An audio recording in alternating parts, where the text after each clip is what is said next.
सर्वसम्मत से तय हुआ भगवान से प्रार्थना करें।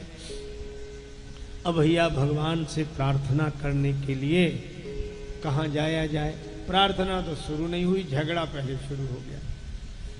अच्छा, एक अद्भुत बात है, झगड़ा हुआ स्थानों को लेकर, तो वहाँ चले कि यहाँ चलें। कोई कहे क्षीर सागर में मिलेंगे भगवान, कोई कहे कि वैकुंठ में मिलेंगे। अब एक दल हो तो दल, और दो दल हो तो दल दल, तो इस दल दल से निकलना बहुत मुश्किल। पर सदगुरु मिलने से झगड़ा खत्म हो गया। शंकर भगवान वहाँ उपस्थित, पर सदगुरुओं के रहते भी झगड़ा होता है। कब? जब लोग सदगुरु की सुनते ही नहीं, उन्हें बोलने का अवसर नहीं देते।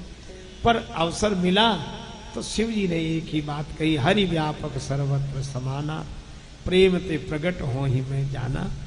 भगवान सब जगह है। देखो, एक शहर में रहने वाले को अगर दूसरे शहर में रहने वाले से मिलना हो तो वहां जाना पड़ेगा, पर धरती से मिलना हो तो कहाँ जाना पड़ेगा? पृथ्वी तो यहाँ भी है, वहाँ भी है, सब जगह है। अब ये बात अलग है कि समझ में ना आवे। दो आदमियों में झगड़ा हुआ, एक आदमी कह रहा था पृथ्वी गोल है, दूसरा कह रहा था पृथ्वी चपटी है। दोनों में झगड़ा हुआ तो झगड़ते झगड़ते दोनों ने एक तीसरा, भैया तुम बताओ पृथ्वी गोल है कि चपटी? वो बोला हम यहाँ के रहने ही वाले नहीं, यहीं वालों से पूछो। मतलब ये वहां से आया जहां धरती है ही नहीं। शिव जी ने कहा यहीं इसी समय पुकारो, प्रेम से प्रार्थना हुई, जय जय सुरनायक जन सुखदायक। और तब आश्वासन दिया धर ने सहित सभी ऋषि मुनि गंधर्वों को, मैं अवतार लूंगा महाराज दशरथ कौशल्या जी के यहाँ अयोध्यापुरी में। अब ऐसा आश्वासन मिला तो ब्रह्मा जी ने देवताओं से कहा कि तुम वानर बनो। जब भगवान नर बनने के लिए तैयार है तो तुम वानर भी नहीं बनोगे। वानर तनु धरि धरि मई हरिपद से बहु जाए। अब अवधपुरी रघुकुल मणि राऊ, अवधपुरी रघुकुल मणि राऊ,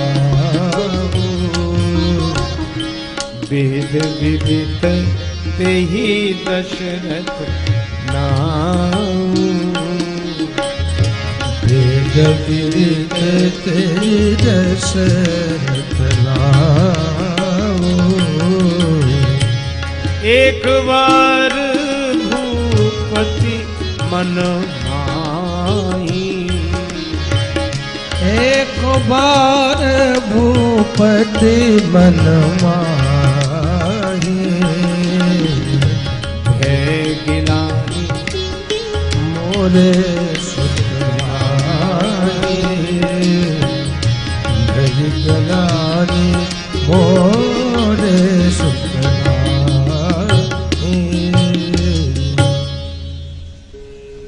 एक बार महाराज दशरथ के मन में बड़ी गिलानी हुई, मोरे सुत नाही। सचमुच भांति भांति भोग मिले, अंग हो अरोग मिले, सुख के संयोग मिले, जीवन की बाटी में धन अरु धाम मिले, सुयस अरु नाम मिले, राम ना मिले तो सब काम मिले माटी।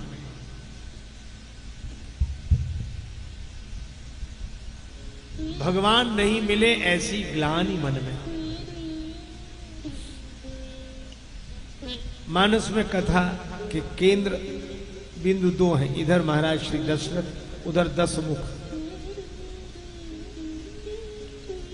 और भगवान दशरथ जी के यहां जन्म लेते हैं, 10 मुख को मिटाते हैं।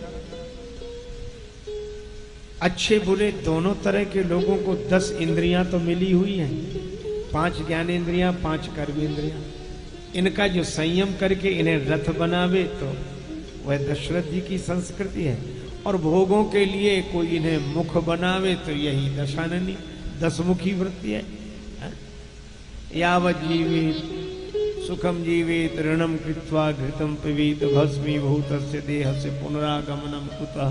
4 वाक्य तो यही कहते हैं, जब तक जियो सुख से जियो, कर्ज लेकर घी पियो, एक दिन मर जाओगे, कौन चुकाने आता है। और 4 वाक्य इसी श्लोक का भावानुवाद किया हमारे इस युग के अब दिवंगत कवि काका हाथरसी जी ने। कह काका कविराय नाम कुछ रोशन कर जा, मरना तो है ही, कर्जा लेकर मर जा। अरे भाई, अंग्रेजी पढ़े लिखे लोग कहते हैं eat drink and B Mary, खाओ पियो और मौज करो। ये दाशरथी वृत्ति नहीं है, यह दशाननी वृत्ति है, असंयम। और दशरथ जी माने संयम। भगवान संयमी के यहाँ जन्म लेते हैं, असंयम को बिठाते हैं। धर्म अवतार हैं श्री राम को। अच्छा, अब दशरथ जी संयमी हैं तो ये 3 विवाह क्यों? 3 विवाह 3 निष्ठाएं हैं। ये अध्यात्म रामायण में कहा कि ज्ञान शक्ति कौशल्या जी ज्ञान शक्ति है और सुमित्रा जी उपासना है। क्रिया शक्ति कैकेयी, वेदो दशरथो नृपा, और क्रिया शक्ति माता कैकेयी है। तो ये वेदत्रय सिद्धांत, ये 3 धर्म, उपासना और ज्ञान, तो यही 3 विवाह है। धर्म निष्ठा, भक्ति निष्ठा, ज्ञान निष्ठा। तन के स्तर पर हम सत्कर्म करें, मन के स्तर पर सद्भाव, बुद्धि के स्तर पर सद्विचार। कुछ किए बिना नहीं रह सकते तो सत्कर्म करें, किसी को माने बिना नहीं रह सकते हैं तो भगवान को माने, कुछ जाने बिना नहीं रह सकते हैं तो अपने स्वरूप को जाने। और यही 3 विवाह। तो दशरथ जी रहते कहाँ हैं? अयोध्या में। और अयोध्या संत सभा अनुपम अवध। इसका अर्थ है कि इंद्रियों पर संयम करने वाला साधक जब 3 निष्ठाओं से, धर्म, उपासना, ज्ञान से अपना नाता जोड़कर सत्संग की अयोध्या में रहता है तो उसमें ही जिज्ञासा होती है कि भगवान नहीं मिले। अथा तो ब्रह्म जिज्ञासा, ब्रह्म सूत्र में यही जिज्ञासा से ब्रह्म। और जब ब्रह्म जिज्ञासा हो, मोरे सुत नहीं, मेरे घर में भगवान प्रकट नहीं हुए हैं तो पर प्रकट नहीं हुए। घट घट साईं रमि रहा, सूनी सेज न कोय, बलिहारी वा सेज की जाघट परगट होए। और जब मिला रहे और न मिले तो गुरुदेव की शरण में जाना चाहिए।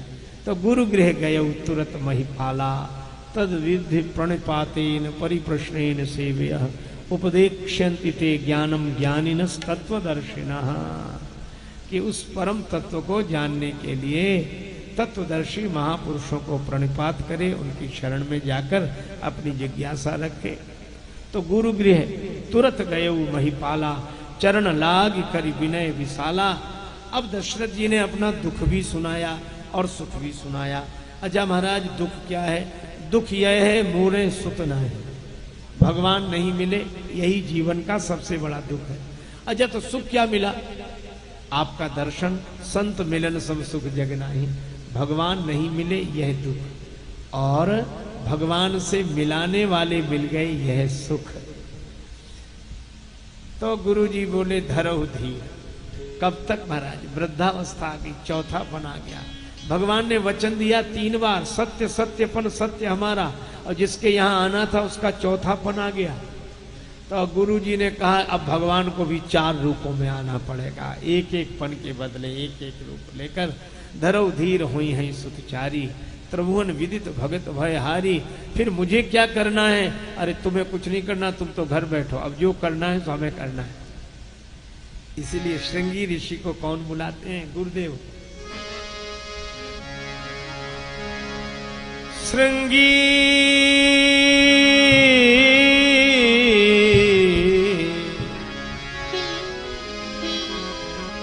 श्रृंगी ऋषि बसे बुलावा, श्रृंगी ऋषि वशिष्ठ बुलावा, श्रृंगी ऋषि वशिष्ठ बुलावा,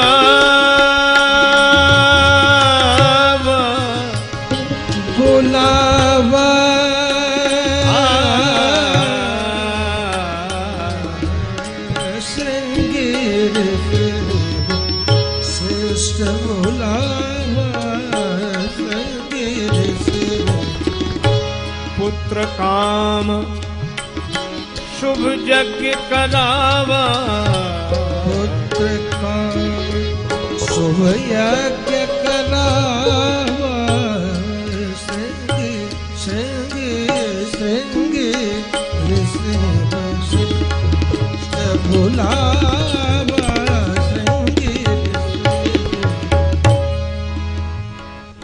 भगति सहित मुनि आहुति दीन है, प्रगटे अग्नि चरु कर लीन है। अग्निदेव प्रकट हुए हवि का प्रसाद लेकर।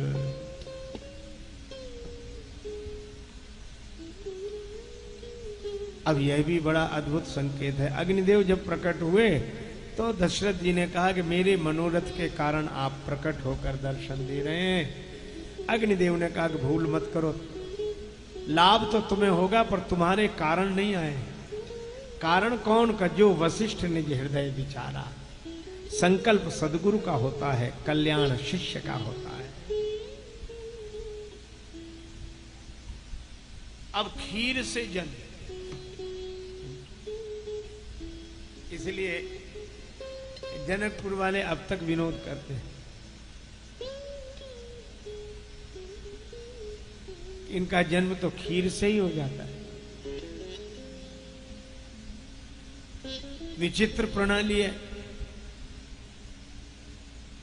जब संतान न हो तो गुरुजी के पास जाओ, गुरुजी यज्ञ करावें, अग्निदेव खीर का प्रसाद दें, माताएं पान करें, पुत्रों का जन्म हो जाए। तो लक्ष्मण जी ने जब जनकपुर की सखियों के द्वारा यह व्यंग सुना तो श्री लक्ष्मण जी ने कहा कि हमारे यहां तो फिर भी माताओं से जन्म हुआ, आपके यहां तो इसकी भी आवश्यकता नहीं। जिसे संतान की आवश्यकता होती है वही फावड़ा टोकनी लेकर जाता है, जमीन खोद के निकाल लाता है। को नहीं जन्मे मात पिता बिन बंधी वेद की रीति, तुमरे तो मही से सब उपजत अस हमरे नहीं। तो भाई खीर से भगवान का जन्म हुआ,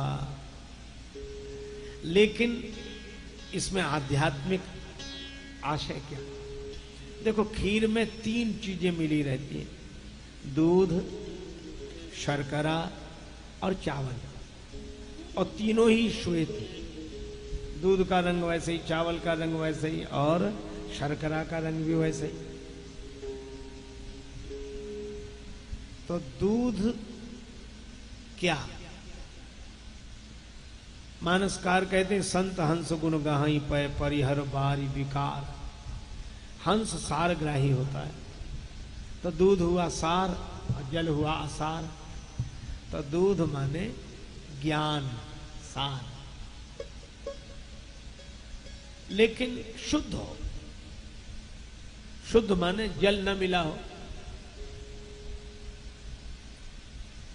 वैसा ना हो एक आदमी दूध बेचने के लिए आया तो खरीदने वालों ने कहा इतनी देर कर दी तुमने, देर से क्यों आए? बोला हम क्या देर से आए, आज नल ही देर से आए। बोला नल आ गए तब जल मिलाकर। वैसा नहीं, शुद्ध दूध। तो दूध माने ज्ञान, शुद्ध ज्ञान निष्ठा। और ये चावल क्या है? बीज बोया, फसल हुई, जैसे बीज बोए वैसे ही फसल हुई। तो यह कर्म का प्रतिनिधित्व कर रहा है, धर्म का। तो ये श्वेत माने पवित्र कर्म। तो पवित्र ज्ञान निष्ठा दुग्ध के रूप में, पवित्र धर्म निष्ठा, कर्म निष्ठा चावलों के रूप में। लेकिन एक बात है, कितना भी पवित्र ज्ञान हो, शुद्ध ज्ञान, और कितने भी पवित्र कर्म क्यों ना हो, लेकिन भगवान की भक्ति के बिना जीवन में मिठास नहीं आती। चावल कितने ही पवित्र हो और दुग्ध कितना ही शुद्ध हो, पर खीर में जब तक शर्करा न गिरे तब तक खीर मीठी नहीं होती, मिठास नहीं। तो भगति मधुरता जाए, भगवान की भक्ति ही मधुरता है। तो शर्करा माने भगवान की भक्ति। तो भक्ति, ज्ञान और धर्म, इन तीनों की पवित्र ज्ञान निष्ठा, पवित्र धर्म निष्ठा, पवित्र भक्ति निष्ठा, अब ये तीनों एक साथ हो जाएं तो एक साथ अगर शर्करा, चावल और दुग्ध को मिला दिया जाए तो घोल होगा, खीर नहीं होगी। खीर कब होगी? जब अग्नि में तपे, परिपक्व हो। और यहां तो अग्निदेव ने प्रकट होकर ही यह खीर प्रदान की है। इसका आशय यह है कि पवित्र धर्म निष्ठा, भक्ति निष्ठा, ज्ञान निष्ठा, इन तीनों निष्ठाओं को जब कोई साधक तपस्या की अग्नि में तपा कर परिपक्व कर लेता है और ऐसे परिपक्व तपापूत परिपक्व निष्ठाओं का जो पान करके अपने जीवन में उतारता है, उसके भीतर से ही भगवान प्रकट हो जाते हैं। यह संकेत, यह कथा हमें। अब अग्निदेव ने निर्देश दिया, महाराज दशरथ ने जैसे अग्निदेव ने निर्देश दिया था वैसे ही वितरण किया। भगवान माताओं के गर्भ में आए, जा दिन ते हरि गर्भ वहीं आए, सकल लोक सुख संपत्ति छाए। अब तो आनंद ही आनंद। कुछ दिन बीते, सुख जुत कछुक काल चली गयऊ, यही प्रभु प्रगट सो अवसर भयऊ।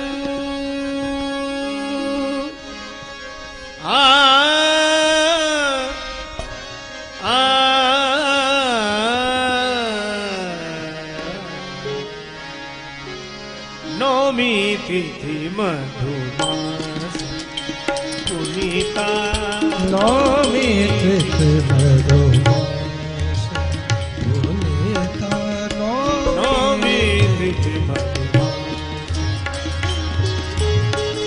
शुक्ल पक्ष अभिजित, हरि प्रीता, हरि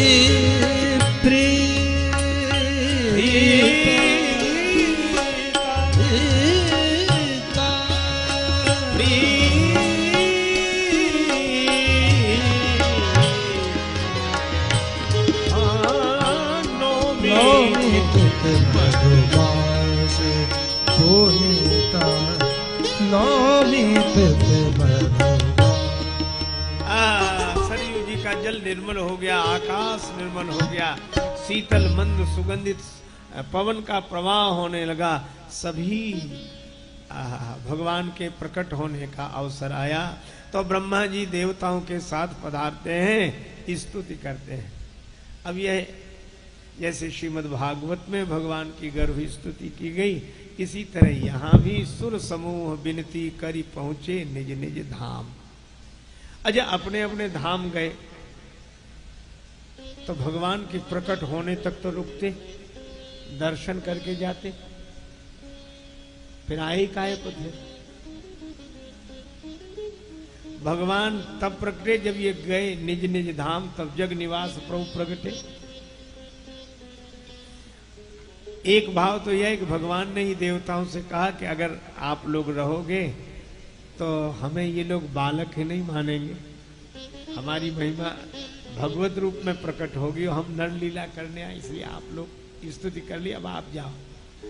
और दूसरा आशय यह कि यह देवता ब्रह्मांड में तो रहते ही जहां इनके धाम हैं, लेकिन पिंड में भी रहते हैं। इंद्रिय द्वार झरो खाना, बैठे सुर जहां ता करी थाना। आज देवता बड़े प्रसन्न हैं कि अभी तक तो हम मनुष्य के पंच भौतिक शरीर के अंगों पर रहते थे, पर आज स्वयं सच्चिदानंद भगवान मनुष्य रूप में अवतार ले रहे हैं, तो हमें इनके अंगों पर रहने का अवसर मिलेगा। नयन दिवाकर, चंद्रमा मनुष्य जाता, ये चंद्र देव मन के देवता हैं। तो मानो इन देवताओं ने प्रार्थना की। अग्निदेव बोले प्रभु हम वाणी में आ जाएं, वरुण ने कहा कि हम रसना में, सूर्य भगवान बोले हम नेत्रों में, चंद्रदेव ने कहा कि हम मन में, ब्रह्मा जी ने कहा हम बुद्धि में। इस तरह सबने प्रार्थना की। आज्ञा हो तो भगवान ने कहा आ जाओ। तो सुर समूह विनती करी, मानो भगवान के कमल कोमल कमनीय इस कलेवर में दिव्य वपुष में अपने अपने स्थानों पर सेवा का भाव लेकर विराजमान हुए। तो जग निवास प्रभु प्रगटे अखिल लोक विश्राम, जगन निवास भगवान का प्राकट्य हुआ। और जब प्रकट हुए तो स्तुति होने लगी। भय प्रगट कृपाला दीन दयाला